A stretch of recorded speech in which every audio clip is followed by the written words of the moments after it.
Hi guys, this is my presentation about Antigone by Sophocles.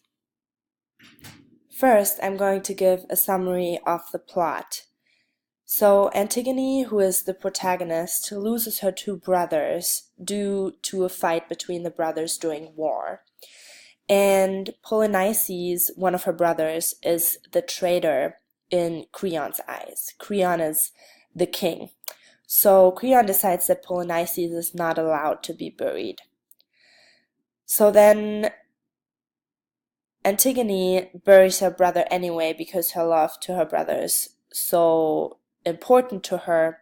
But after that, Antigone is sentenced to death because burying Polynices was forbidden by the king. So after Antigone is sentenced to death, Haemon, who is Creon's son and Antigone's fiance, kills himself because he is in so much grief. And after that, Haemon's mother, or also Creon's wife, kills herself due to the loss of her son, and the King Creon is left in chaos. Now I'm going to talk about the character Creon as the king, and there's this important question that we can ask ourselves. Is he doing all his actions because they are just, or is he just doing all these things thoughtless? Because Creon's actions are questioned multiple times by multiple people, but Creon doesn't care because he has the law rules it all mentality. So he doesn't care about everything because he is the king, and what he says is the law. Instead of obeying the natural law or nature's law, as in honoring the dead people and not upsetting the gods, he does what he thinks is right. So it's always natural law versus man-made law. And Creon is really certain that only what he says is right, and he does not accept any other opinions. So he obeys the man-made law because it is what he thinks is best. But to that time, it was really important to obey the natural law. So basically, he should have honored the dead people, and therefore the gods wouldn't be upset with him. So all that we can describe as overconfidence. So Creon has too much confidence in himself. Now let's take a look at the protagonist Antigone as a dramatic character. We can ask ourselves the same question, just or thoughtless?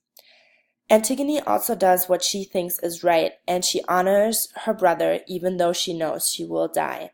So some people think that that can be seen as thoughtless. Her love for her brother is basically bigger than her love for life because she knows for a fact that she's going to be sentenced to death. So she disobeys the king, or in other words, the man-made law, and obeys the natural law instead. And even in the end of her life, she still fights against Creon in taking her own life. So basically, she doesn't let Creon win over herself. She thinks she should just take her own life instead of dying a really bad death, because Creon planned on stoning her, but then his plan was to just bury her alive, and that is a really painful death. So now we are going to take a look at Antigone's sister, Ismene, and she is the last person we are going to compare. So we can ask ourselves the same question again, just or thoughtless. In the beginning, Ismene obeys the man-made law because she does not want to lose her life. She is scared. But after her sister Antigone disobeys the man-made law, Ismene starts to believe in the natural law and supports her sister. So at first, Ismene is all about man-made law, but then it's all about the natural law. Because at the end, Ismene does not want to let her sister down. And in her opinion, that's just because the love to her sister is bigger, but Antigone does not agree since Ismene did not want to help her sister at first. So basically, the two sisters have kind of a fallout, and it's Antigone versus Ismene. Because Ismene, in the beginning, she really does not want to support Antigone in her decision, But after everything that happens, Antigone does not want to support Ismene in her decision to stand up for her sister. So there's a lot of disagreement between the two sisters. So we can come to the conclusion that nobody in this story is acting just or thoughtless.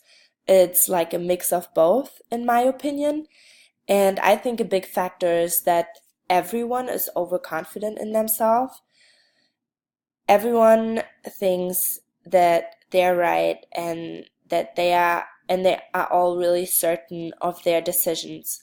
But in the end, a lot of these different opinions still lead to disaster. There's no way to avoid the disaster and the chaos in the end. So basically, nobody in this story is just or just thoughtless. So it's always a mix. Thank you.